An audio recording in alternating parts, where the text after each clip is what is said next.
Shanti and welcome everybody.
and welcome everybody.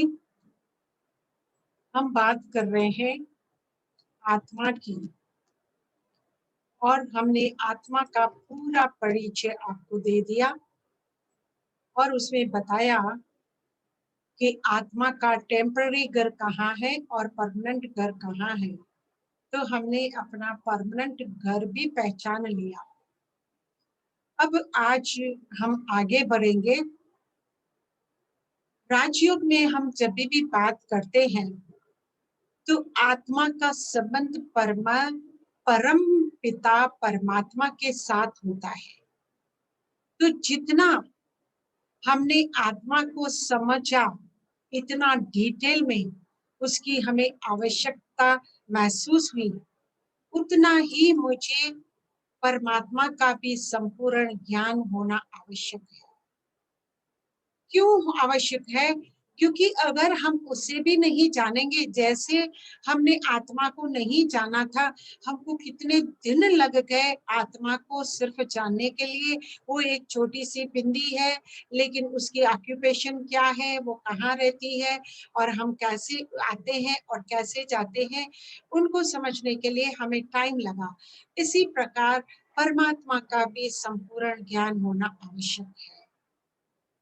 और परमात्मा का स्वरूप के विषय में आपने बहुत सारी दुनिया में बातें सुनी होगी। क्यों? उसमें इतनी मतांतर है। आत्मा तो फिर भी सब मानेंगे, हाँ आत्मा है, कोई भी धर्म में चले जाओ, लेकिन परमात्मा के लिए कोई भी एक नाम से उसे नहीं बुलाते हैं। इसलिए आज ईश्वर के नाम से मनुष्य है ना, अनेक धर्मों में भटक गया है और बांट लिया है सबने कि ये मेरा भगवान है, वो कहेगा मेरा ये भगवान है। कितनी सारी बातें होती है। और वैसे भी परमात्मा के लिए कहा गया है गॉड इज वन।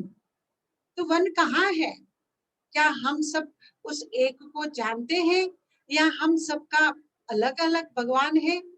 आप देखो, पहले जमाने में एक विश्व बंधुत्व का विश्व एक है, ये वसुधैव कुटुंब की भावना रहती थी। आज भी कहीं गांव में ऐसे है कि उसके गांव वाला कोई आएगा ना तो उसको वो भाई मानते हैं और पूरे गांव को वो अपना एक परिवार मानते हैं। ये क्या है? ये एक वसुधैव कुटुंब की भावना है। लेकिन आजकल तो ये भावना भी गुम हो गई है। हर कोई अपने अपने स्वार्थ में आ गया है। सब अपना अपना मतलब समझता है, दूसरे की कोई भी बात सुनता ही नहीं है। तो आप देखोगे जब भगवान एक है तो इतने सारे नाम क्यों है और इतने सारे धर्मों तो है। ठीक है, धर्म तो जिस आत्मा ने जहां जन्म लिया है उसका वहां धर्म है, लेकिन भगवान के बारे में ज्ञान न होने के कारण आज हालत देखो सारी क्या हो गई है। हम सब बंट गए हैं और हमें कुछ समझ में भी नहीं आता है। और हर एक को यही शिकायत रहती है कि जब भी हम दूसरे सब काम कर लेते हैं, लेकिन जब ईश्वर को याद करते हैं ना, मालूम नहीं मन कहाँ का कहाँ चला जाता है। ये हम सबको एक्सपीरियंस है। लेकिन उसमें मन क्यों नहीं लगता? कभी अपने आप से ये सवाल किया है? बाकी बातों के लिए तो हम अपने मन को बिठा देते हैं। जैसे पहले भी मैंने बताया था कि अगर कोई अच्छी पिक्चर चलती हो और उसका सस्पेंस खुलने वाला हो तो आप उसी समय ना भोजन करेंगे, कोई आपको डिस्टर्ब करने आएगा तो आप कहेंगे प्लीज प्लीज अब मुझे डिस्टर्ब मत कीजिए, अब इसका सस्पेंस खुलने वाला है। मन हर बात में लगता है।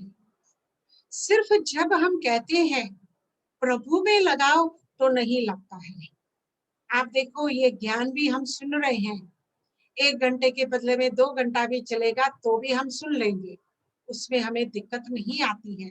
लेकिन जब हम मेडिटेशन करने बैठते हैं तो कईयों को ये अनुभव होता है कि नींद बहुत अच्छी आती है।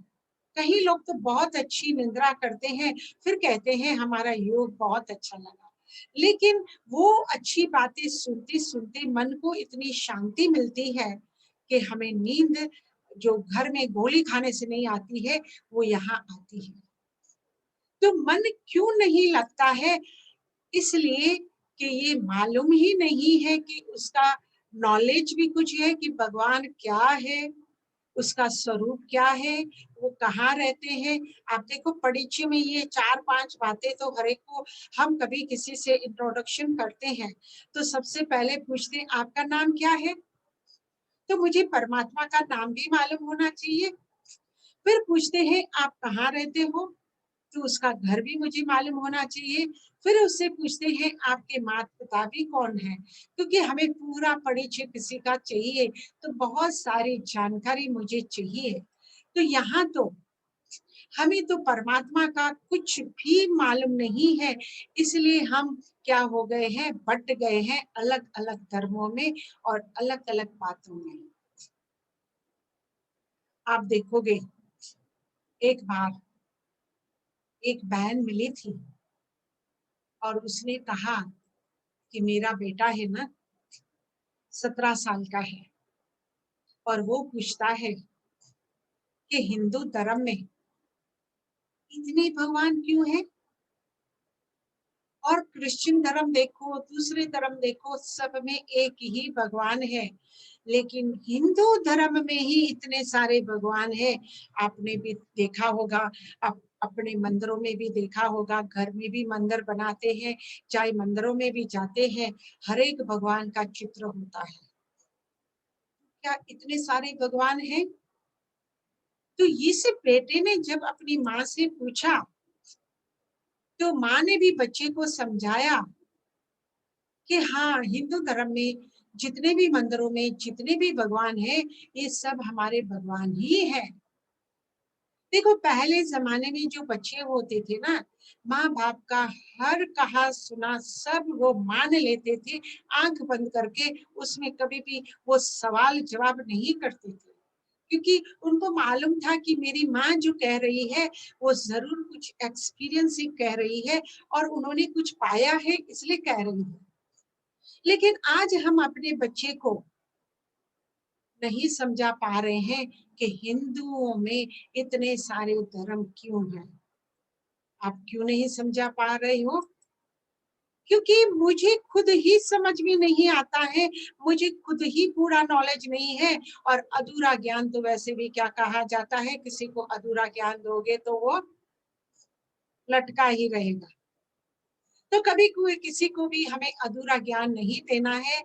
अगर मुझे नहीं मालूम है कोई बात, अगर कोई आपसे पूछता भी है, तो प्लीज़ आप उनको हमारा रेफ़रेंस दे दीजिए, सेंटरों का रेफ़रेंस दे दीजिए। वो अपना सवाल पूछ के अपना सही जवाब ले लें, नहीं तो आधा-अधूरा वो जो कर रहे हैं उससे भी भटक जाते हैं। इसलिए मुझे पूरा नॉलेज की ज़रूरत होती है। अब ये भी बच्चा माँ को कह रहा है, इतने सारे भगवान कैसे हो सकते हैं मम्मी? ठीक है, अगर इतने सारे भगवान हैं भी, तो उसमें तो कोई बड़ा होगा। जैसे परिवार का भी के कोई एक बड़ा होता है, वही सब डिसीजन लेता है और वही घर परिवार चलाता है। तो क्या इन भगवानों से में कोई बड़ा कौन है, ज़रा मुझे बता पाओगे?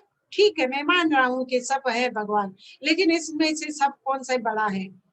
क्या हम कह सकते हैं किसी को, ये भगवान बड़ा है और ये ना बड़ा है? ऐसा नहीं कह सकते हैं। माँ भी अभी उसे जवाब नहीं दे पाई। क्या आप दे सकते हैं? है आप लोगों के पास कोई भी जवाब? जो कोई भी आपसे, ये तो माँ-बेटे की बात है, लेकिन अगर और कोई आपसे कोई भी सवाल पूछे, तो हर जवाब का सही जवाब आप उनको दे पा सकते हैं? नहीं। इसलिए मुझे पूरा ज्ञान लेने की ज़रूरत है, इसलिए मैं आप सबको रिक्वेस्ट करती हूँ, कभी भी बीच-बीच में ये मिस मत कीजिए, क्योंकि एक जो एपिसोड है, दूसरे एपिसोड से क्या है, उसकी लिंक होती है। अब आप एक दो लिंक बीच में नहीं सुनोगे और फिर जब मैं सुनाऊंगी तो आपको भी थोड़े सवाल मन में पैदा होंगे कि ये क्या कह रहे हैं, क्योंकि हमने अगली सीरियल तो देखी नहीं और हम सीधा इस सीरियल में आएंगे, इसलिए आपको रेगुलर ये सुनना पड़ेगा, तब आपको पूरा नॉलेज मिलेगा। अब उसकी माँ भी तो जवाब नहीं दे पाई, माँ तो फिर परेशान होने लगी। क्यों? अब उसको यही चिंता लगी रहती थी कि इसका जवाब मैं कहाँ से लाऊं और मैं कैसे बेटे को ये समझाऊं कि वो मेरे साथ फिर चलकर मंदिर में भी मेरे साथ चले। अब उनके पास तो कोई जवाब नहीं, जिससे उसका बेटा सहजता से कुछ भी स्वीकार नहीं कर पा रहा। अब माँ कहती कि बेटे चलो मेरे साथ, आज मंदिर में बड़ा दिन है। तो वो कहता है नहीं मम्मी आज मैं नहीं चल सकता हूँ, वो बहाने बनाता है। और अगर जिस दिन बहाने नहीं बना सकता है तो वह कहता है कि मैं तो कंफ्यूज हो जाता हूँ मंदिर में जाकर, कौन से भगवान पर मैं ध्यान करूं, कहाँ मेरा मन एकाग्र करूं, मुझे तो कुछ समझ में नहीं आता है। मैं तो सिर्फ ऐसे ही कंफ्यूज होकर इधर उधर बैठ बैठ कर आ जाता हूँ और मुझे तो लगता है जैसे मैं मंदिर में जाने के समय अपना समय बर्बाद कर रहा हूँ, क्योंकि मैं वहां कुछ भी न समझ पा रहा हूँ और न कुछ कर पा रहा हूँ। ये है आज हालत, आज हमारी छोटे बच्चों की, पीढ़ियों की। क्योंकि आप देखो दूसरे धर्म में हमने देखा है वो बचपन से ही बच्चों को सारा अपना धर्म का, अपने ये वहां मंदिर ले जाना, मस्जिद ले जाना, ये सब बचपन से ही सिखाते हैं। लेकिन हम तो बच्चे ना बोलते हैं तो छोड़ ही देते हैं, और बचपन में अगर उन्होंने नहीं सुना तो फिर बाद में तो उन्हें कुछ भी समझ में नहीं आएगा। अब उस माँ को भी बहुत दुख होता, उसको लगता अब मेरा बेटा है ना नास्तिक होता जा रहा है, कोई भी मंदिर नहीं आ रहा है, कहीं भी नहीं चल रहा है, तो हर माँ को चिंता होगी।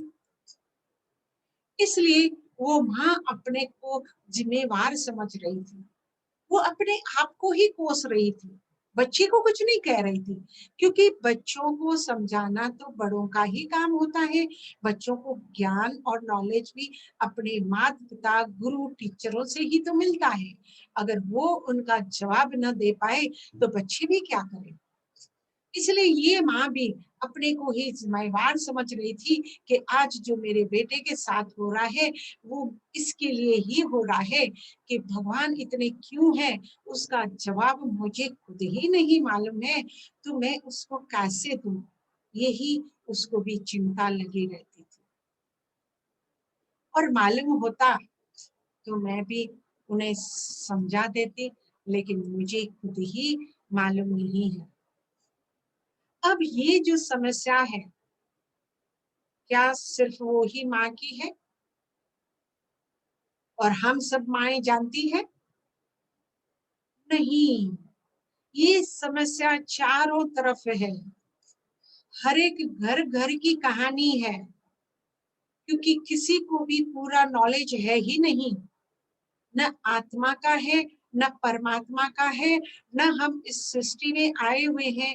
बहुत सारे सवालों हैं जिनका जवाब धीरे धीरे आपको हर एपिसोड में मिलता रहेगा, और ये सारे मन में जो प्रश्न भी उठते हैं उनका आपको जवाब ऑटोमेटिकली हर सीरीज में मिल जाए। तो ये जो सवाल उठा है, क्या आप अपने बेटे की जिज्ञासा, हर एक को कोई ना कोई जिज्ञासा है जानने की, पर हम उनकी जिज्ञासा पूरी नहीं कर सकते, उन्हें संतुष्ट नहीं कर सकते। इसलिए लोग कहते हैं ठीक है ये भी जैसे टाइम पास करने जाते हैं, इनको तो खुद भी कुछ मालूम नहीं है। लोगों को मालूम पड़ जाता है जब हम पूरा ज्ञान न लेकर छोटा मोटा थोड़ा थोड़ा ज्ञान देते हैं तो लोगों को इसका मालूम पड़ जाता है। तो हम सबको कैसे संतुष्ट कर पाए, और अगर उसने भी, अब देखो घर में अपने इतने बच्चे हैं, माँ बाप कहें और वहां वो भी मंदिर चलने के लिए अगर मना भी कर दिए तो क्या आपको दुख नहीं होगा? ये मैं घर घर की कहानी बता रही हूँ, एक घर की नहीं है। क्या आप दुखी नहीं होंगे? तो फिर क्या करें इसके लिए?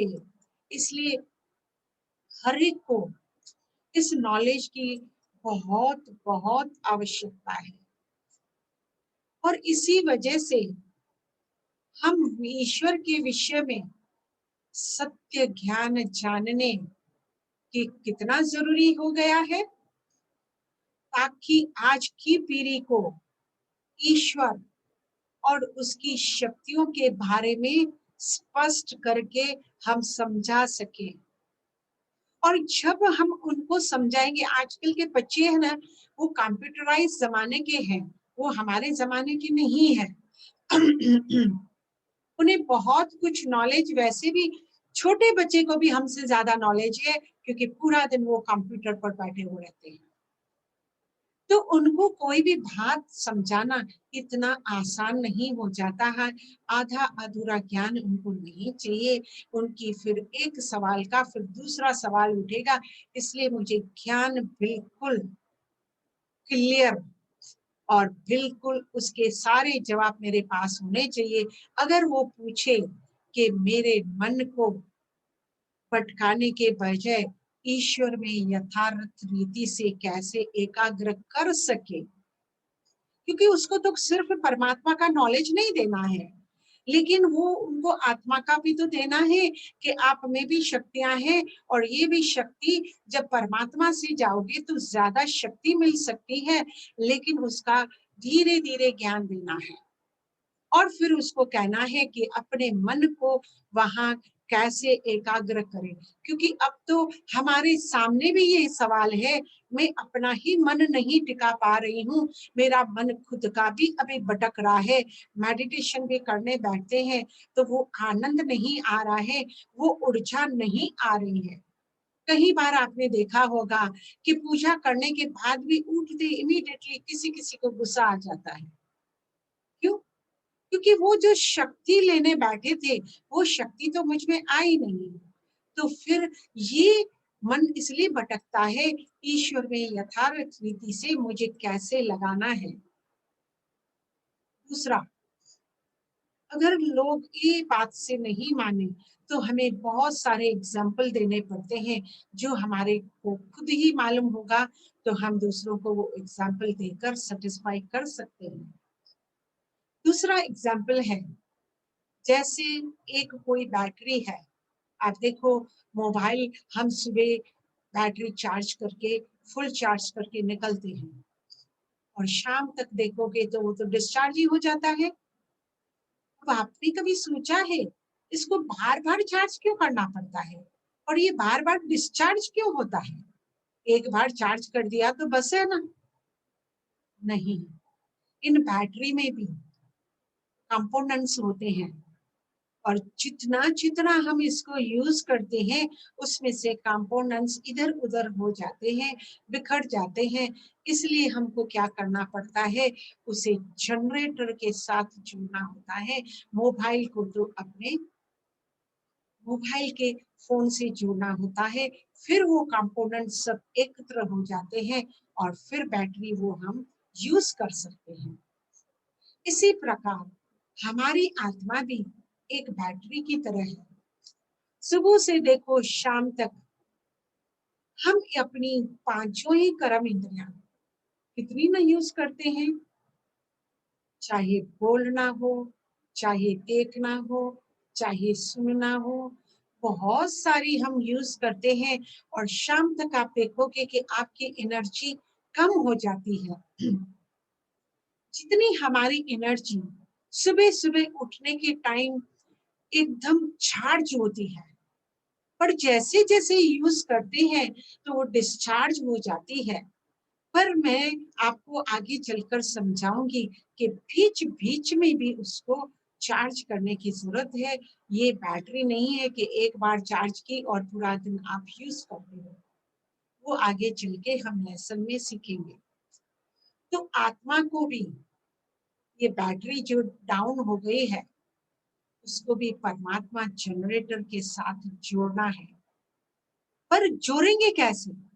मुझे तो न परमात्मा का संपूर्ण परिचय है, न वो उसका नाम मालूम है, वो कहाँ रहता है, क्या करता है, कैसे जोड़े, ये सारी बातें तो मुझे आती ही नहीं है।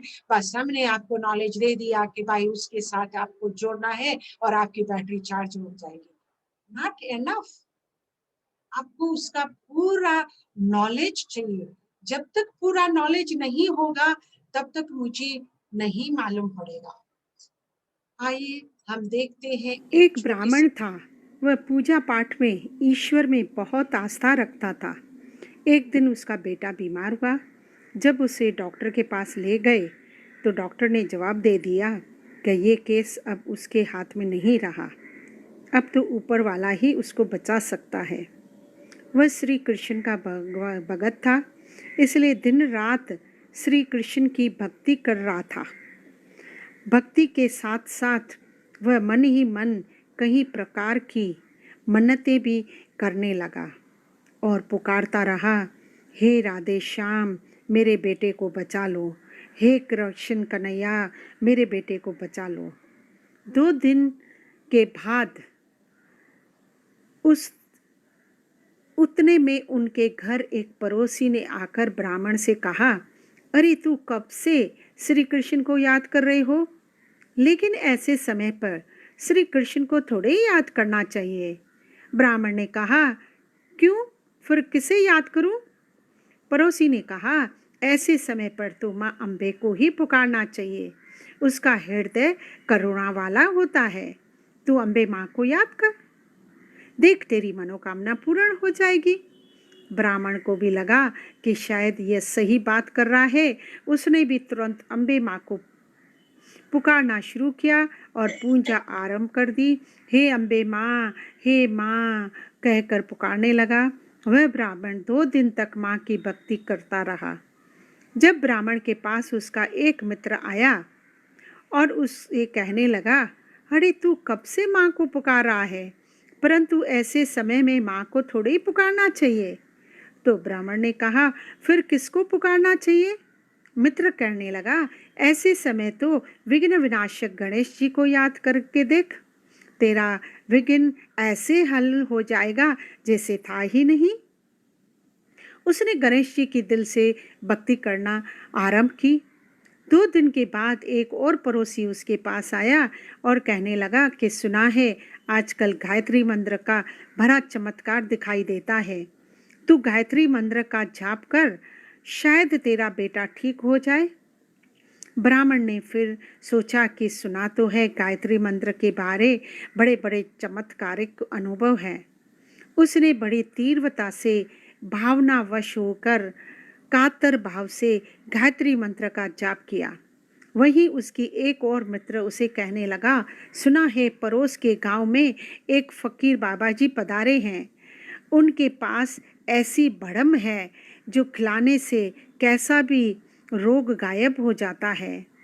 चलो बच्चे को लेकर उस बाबा जी के पास चलते हैं। वे लोग बच्चे को लेकर फकीर बाबा के पास गए। उस बाबा ने बच्चे को बसम खिलाया और बच्चे को लेकर घर आए तो 2 दिन बाद ही बच्चा परलोक सिधारा। एक ब्राह्मण था। वह पूजा पाठ में ईश्वर में बहुत आस्था रखता था। एक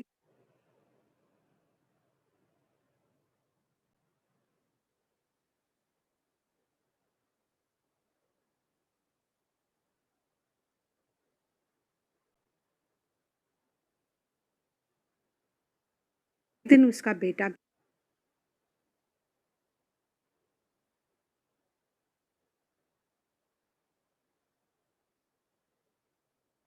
तो आपने देखा कि आज के मनुष्य कितने न भटके हुए हैं, उनका मन इतना कमजोर हो गया है, उन्हें कुछ समझ नहीं आ रहा है मैं क्या करूं, किधर जाऊं। क्या हमारा भी ऐसा ही हाल है? जब भी परेशान होते हैं तो 10 लोग आपको सलाह देने आएंगे और हर एक की सलाह अलग अलग होगी, वो सेम नहीं होती है कभी भी, क्योंकि हर एक का भगवान अलग है, हर एक की धारणा अलग है, हर एक की भक्ति अलग है। अब आप बताइए कि अगर हम भी ऐसे ही करेंगे, जिसमें मेरी कोई भावना भी नहीं है, अगर आपका भगवान है लेकिन मेरी भावना नहीं है, और आप सिर्फ मुझे कहोगे कि ठीक है अब आप उसे याद करो, आपके सब कार्य हो जाएंगे, तो क्या ऐसे हो जाता है क्या? आप देखो, एक मिनिस्टर के पास भी जाते हैं, तो मिनिस्टर के जो नीचे होते हैं सबके साथ अगर आपकी दोस्ती होगी तो आप मिनिस्टर तक पहुंच सकते हो। तो यहाँ भी अगर इतनी भक्ति करने के बाद भी वो बच्चा तो परलोकी से गाया, क्यों ऐसा हुआ, ये हालत क्यों हुई, कारण क्या, हमें उसमें जाना है, समझना है। कारण था कि वो ब्राह्मण को ये मालूम नहीं था कि किसको याद करूं। अभी कहते हैं एक को याद ही कर रहा था, देवी को, और जैसे देवी जी अभी आने की तैयारी ही कर रही थी कि दूसरे दिन उसने फिर गणेश जी को याद करना शुरू किया।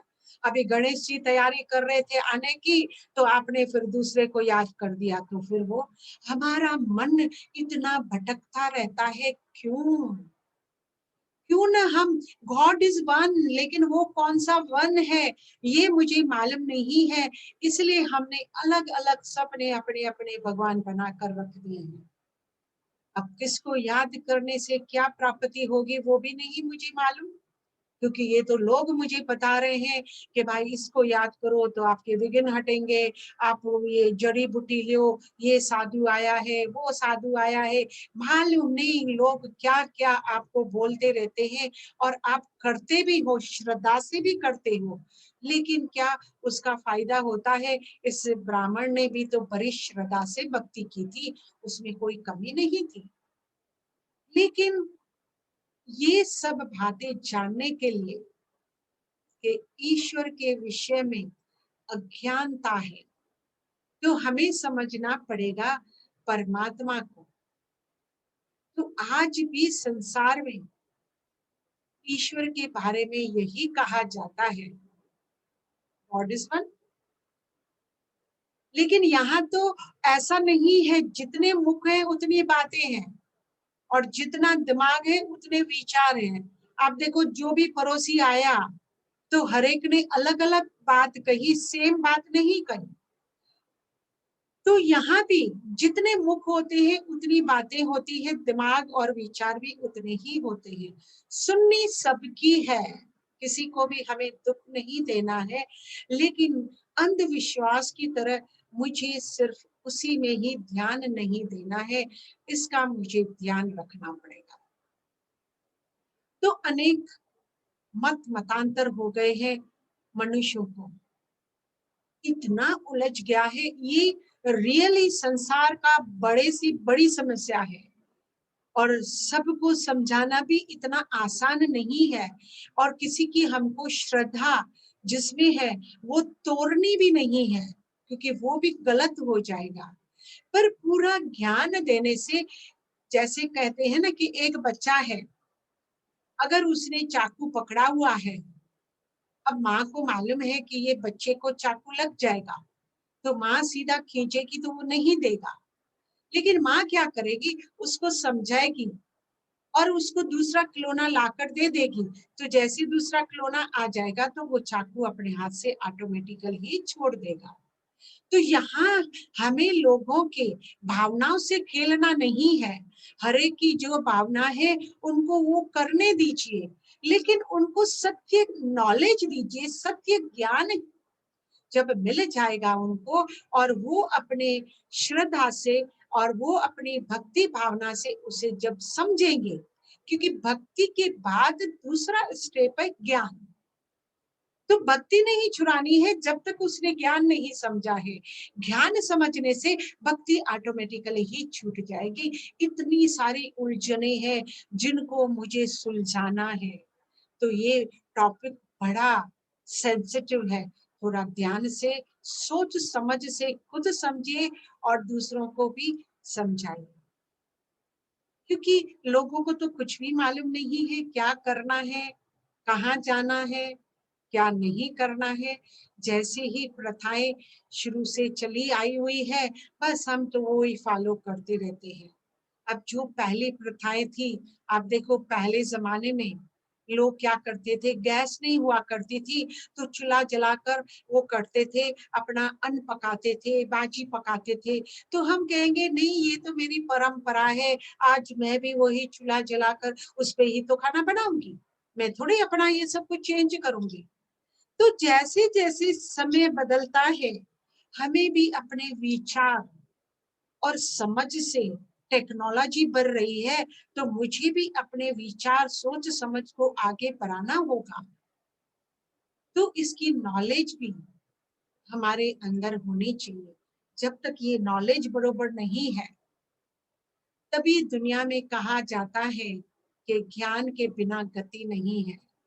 ज्ञान नहीं तो आपकी गति हो ही नहीं सकती, क्योंकि इतनी सारी मुंझारा, इतना सारी उलझने, इतनी सारी मुश्किलें और इतने सारे डिफरेंट डिफरेंट नॉलेज के लोग, डिफरेंट डिफरेंट मान्यताएं उनकी, उनको समझाना इतना आसान नहीं है। इसलिए मनुष्य को भी आज परमात्मा प्राप्ति का सुख अनुभव ही नहीं हो रहा है। चारों तरफ ये सुख शांति कहाँ गुम हो गई है। एक तो खुद में नहीं है, खुद की जागृति नहीं करते हैं, और दूसरा खुद को नहीं जानते हैं, परमात्मा को भी नहीं जानते हैं। तो मेरी जो बैटरी डिस्चार्ज है वो तो सिर्फ परमात्मा से ही जोड़ने से बढ़ेगी, तब तो आपको उसका अनुभव होगा। और वो नहीं करेंगे तो आपको अनुभव मिलेगा कहाँ से? सुनने से या पाठ पूजा करने से, भक्ति मार्ग में जाने से आपको वो सुख शांति नहीं मिलेगी, जब तक अपने जीवन में हमने कुछ चेंज नहीं लाया है। इसलिए इंसान हर हर मंदिर भटकता रहता है। क्यों? अब वो भी बेचारा ब्राह्मण तो एक ही श्री कृष्ण को ही याद कर रहा था, अब उसको सबने अलग अलग भटका दिया, इसी आशा से कि ठीक है, जो ये कह रहे हैं ना ये भी सही होंगे, चलो इनकी बात मान लेते हैं, ये भी करके देखते हैं, कहीं मेरा शायद दुख भी दूर हो जाए। तो कहीं से भी थोड़ी भी प्राप्ति मिलती है तो हम चल पड़ते हैं। तो जिसमें आपकी श्रद्धा थी वो तो श्रद्धा रही नहीं, क्योंकि आपका मन फिर भी भटक गया। तो ये भावना हमारी सिर्फ अपनी श्रद्धा से और समझ, ज्ञान, ज्ञान चाहिए, ज्ञान बिना गति होती ही नहीं है। अब हमने एक बार एक कार्टून देखा था जिसमें एक व्यक्ति अखबार पढ़ रहा था। अब उसकी हर कॉलम में ईश्वर के बारे में लिखा था। ध्यान से सुनिए। पहले कॉलम में लिखा था प्रकृति ही भगवान है, ईश्वर है, परमात्मा है, जो भी कहो, अल्लाह है, जो भी कहो, सब मानते हैं कि प्रकृति ही। आप भी इस पर सोचना, विचार करना। ये सारे सवाल आपको मैं दे रही हूँ और इसका जवाब तो मैं सिर्फ कल ही दे पाऊंगी।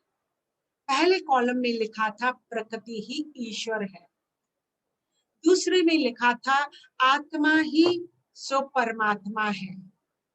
ध्यान से सुनना, क्योंकि आपका ये होमवर्क है और अपनी बुद्धि को भी आप चलाना। तीसरे ने कहा ब्रह्म ही ईश्वर है, जो ब्रह्मांड है ना हमारा रहने का तत्व। तीसरे में लिखा था कि ब्रह्म ही ईश्वर है। चौथे ने लिखा था परमात्मा सर्वव्यापी है। आप बताइए कहाँ नहीं है? जहां जाओ वहां हर जगह है। वो तो उसे कण कण में ही कहते हैं, कहाँ नहीं है। और फिर पांचवे ने लिखा था, क्या लिखा था?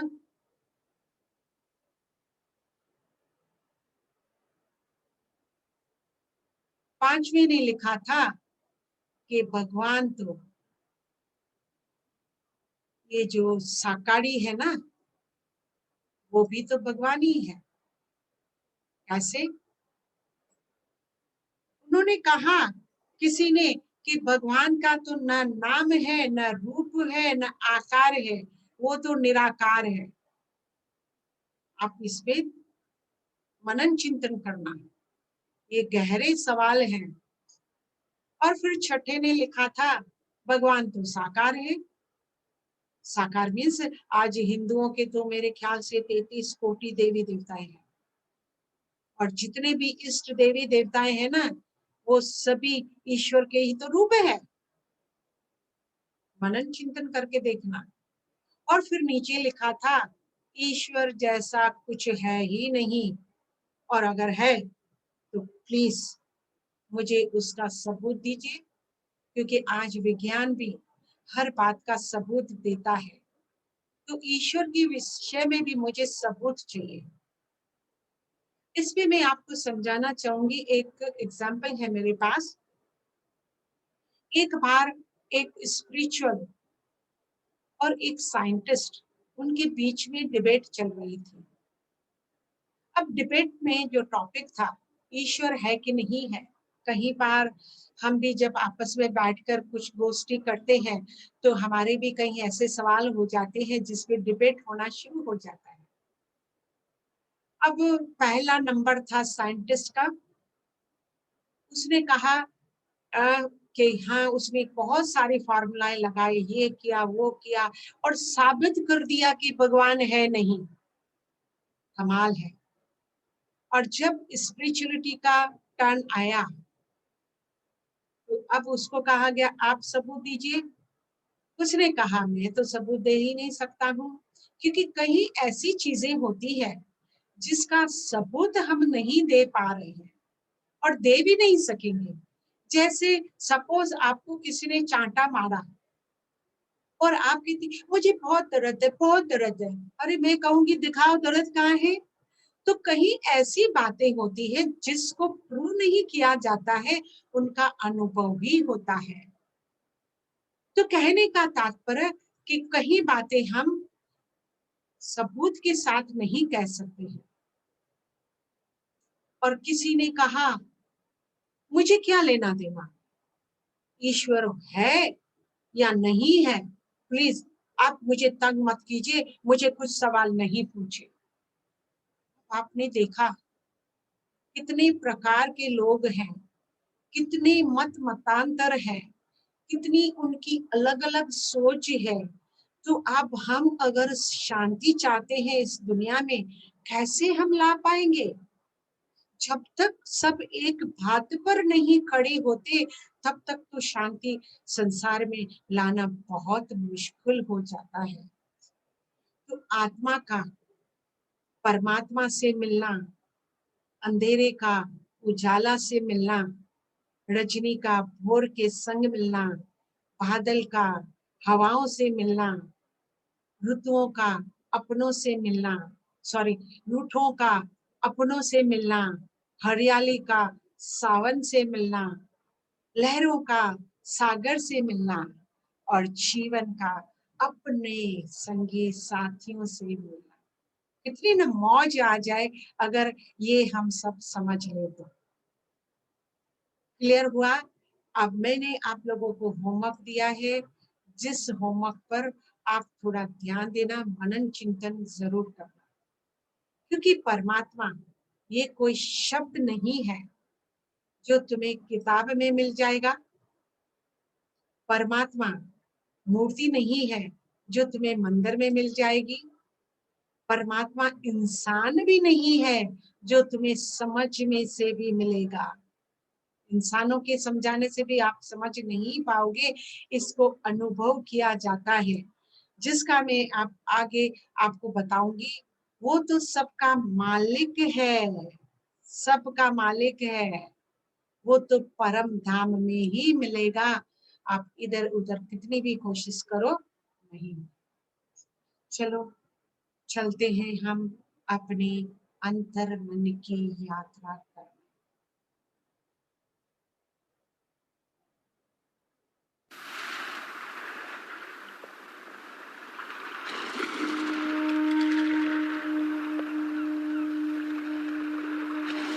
मन और बुद्धि को ले चलते हैं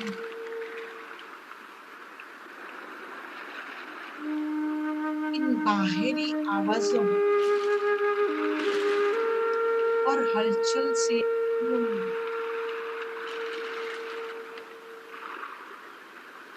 इन 5 तत्वों की दुनिया से दूर, इस आवाज़ों से भी दूर,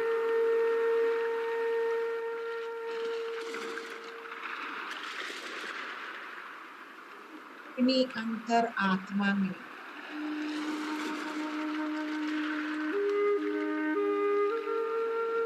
ये आत्मा एक चमकती हुई, टिमटिमाती, एक आसमान की सितारे की तरह हूँ।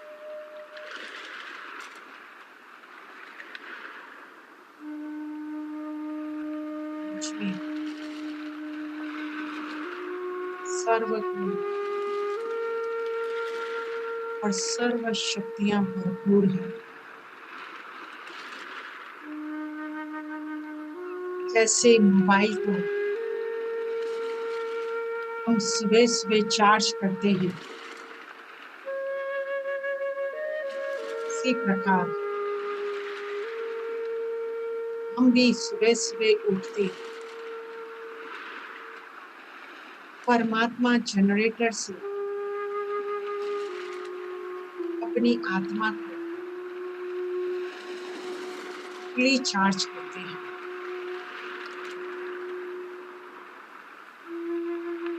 और फिर हर कर्म में, हर संबंध में, हर व्यवहार में इन साती गुणों और सातों शक्तियों से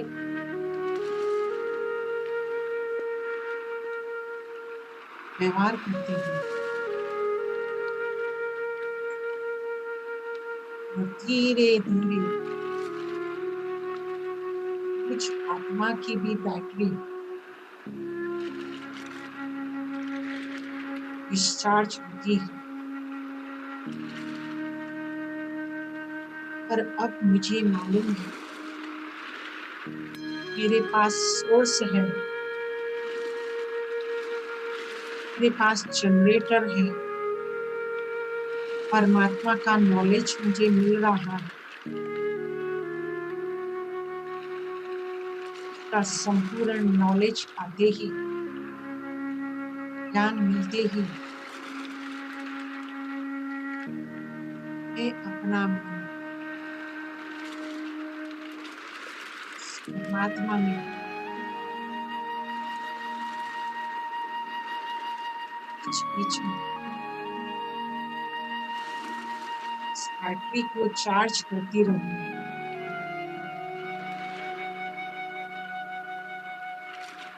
जिससे हम कभी भी डिस्चार्ज का अनुभव नहीं करेंगे।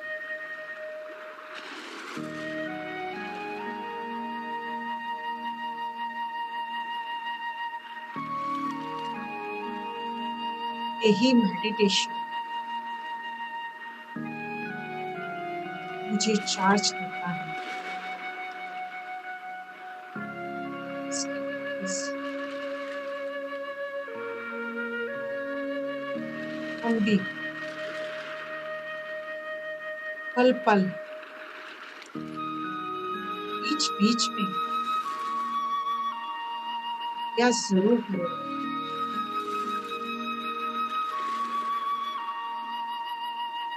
हर रोज़ करेंगे।